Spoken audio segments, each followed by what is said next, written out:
you need to give a dog love so he can have a positive experience with it, or a positive, look at this thing, look at it. Come on. God, that was good. That was good. And my goal is to show you how to help a dog that is fearful and reacts to dogs or humans. So one thing we have to take in consideration is, first of all, before we learn how to help this dog, are you working with a back of the pack dog, middle of the pack dog, front of the pack dog?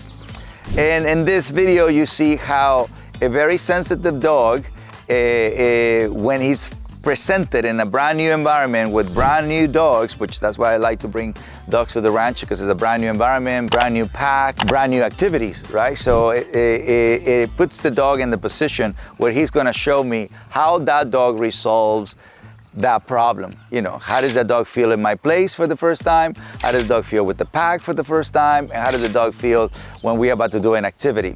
So a back of the pack dog is always gonna show a little bit of being tentative, being shy, being submissive, too submissive. So surrender is good.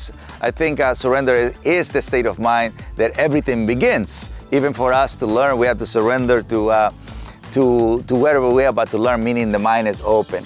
So when a dog is in a good, beautiful surrender state, the dog is just mind is open, and we have a few dogs here, they're back of the pack, and the mind is just always available, always open. So the lack of exercise, the lack of understanding the mind properly and giving affection at the wrong time can nurture a dog like the one we are about to see, a fearful state of mind.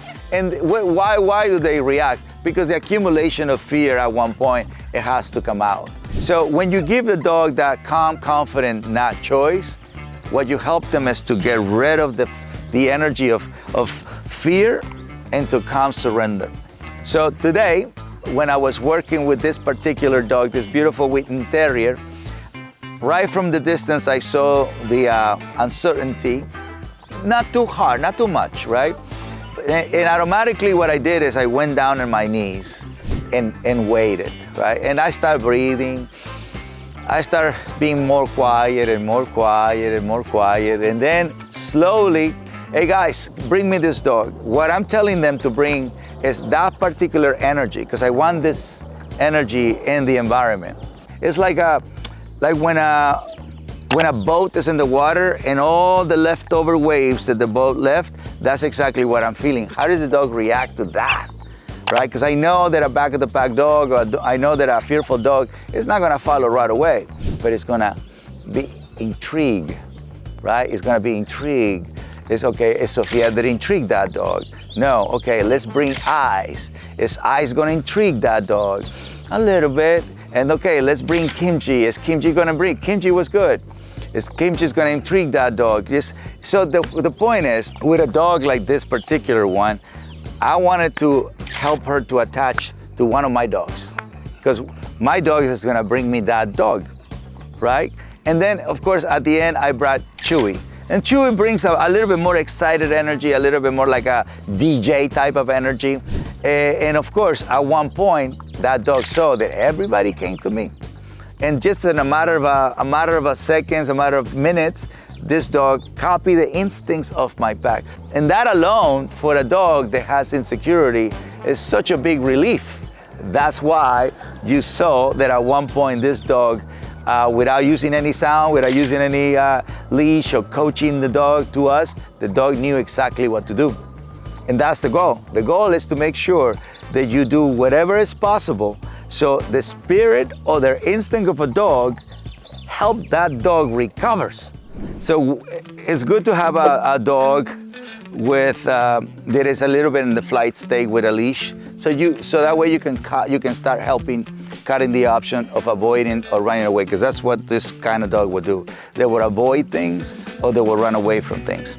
So the leash is going to help you to block this from happening, and then the rest is just up to them. So that's what the patience and the calmness and the knowledge needs to come in, so she knows, okay, this human is putting pressure, but I'm solving my own problems, right? So we have to help the dog to also solve this problem of not doing avoidance and flight.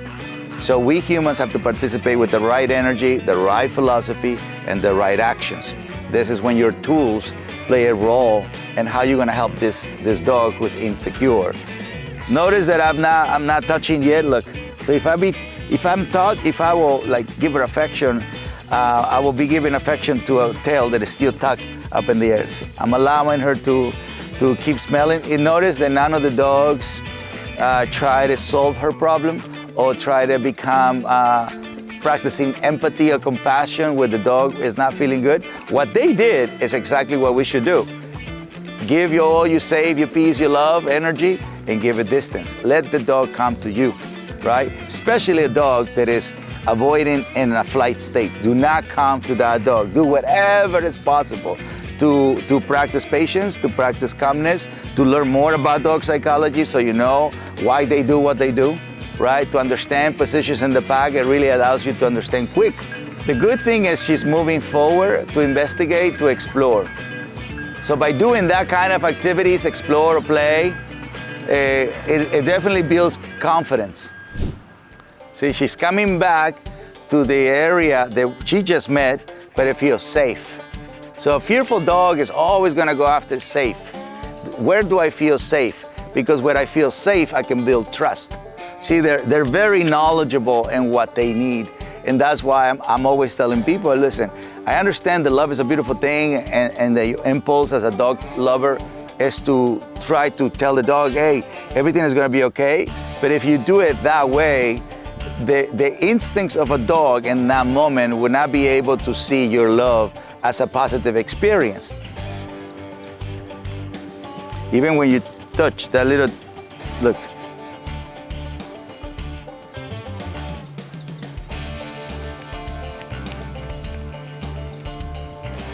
It's more like tap touching that allows this thing that she has by the fear that she's holding.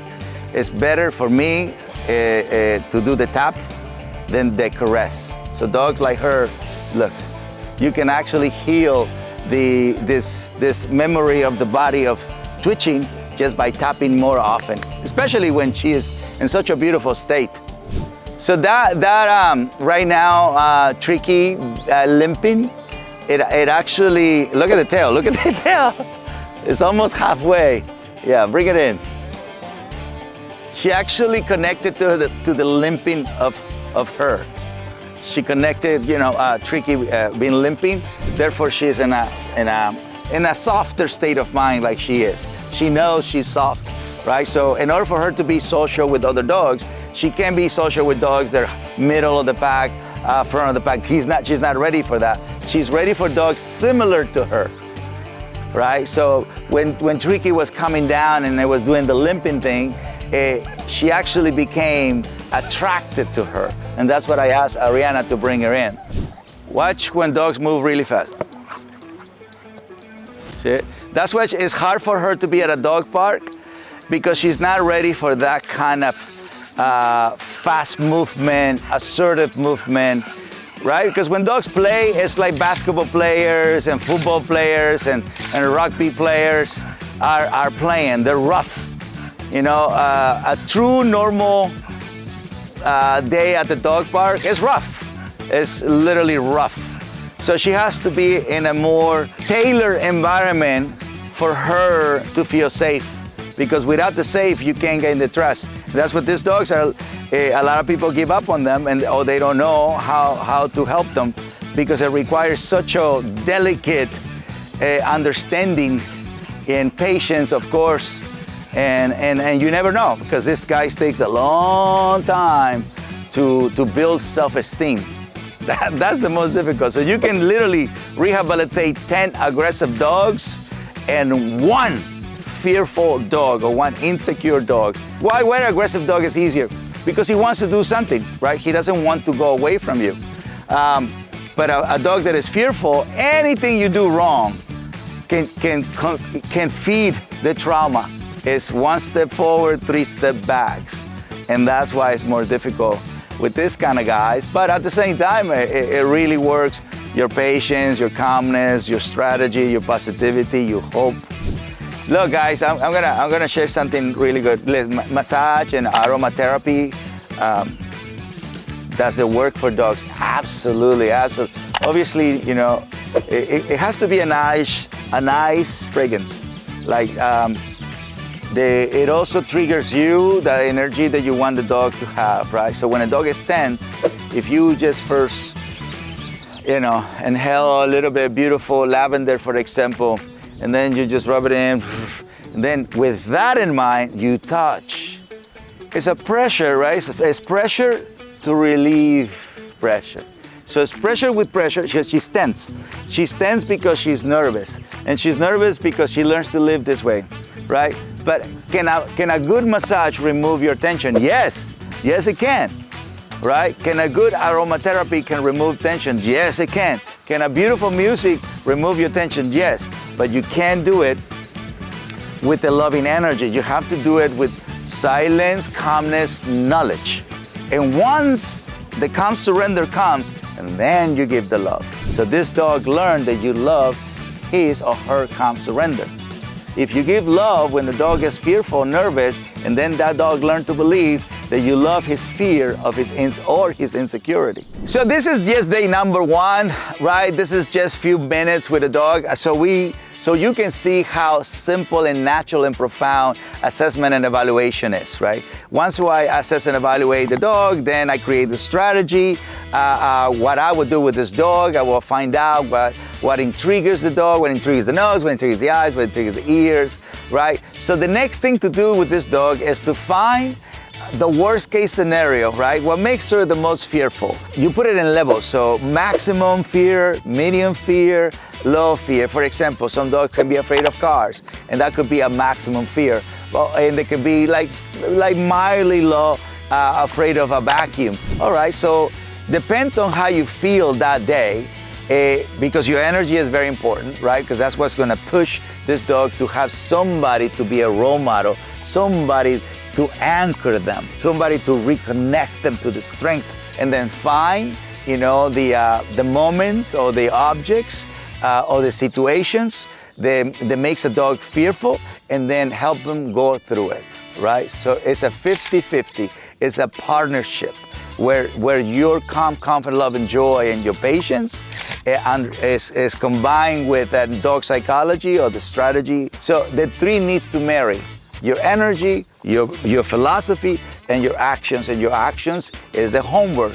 And through the homework is how dogs heal, right? Is the repetitions and finding, you know, ways where you keep challenging the dog until we completely rehabilitate the insecurity, the fear, the shyness, the reactivity, whatever. It has to go away, and then we bring back calm surrender, and then happy-go-lucky rises. And then you have safe, peace, love, trust, respect, love, and you did it with exercise, discipline, affection. That's the formula. Understand the rituals, and the symbol is the dog.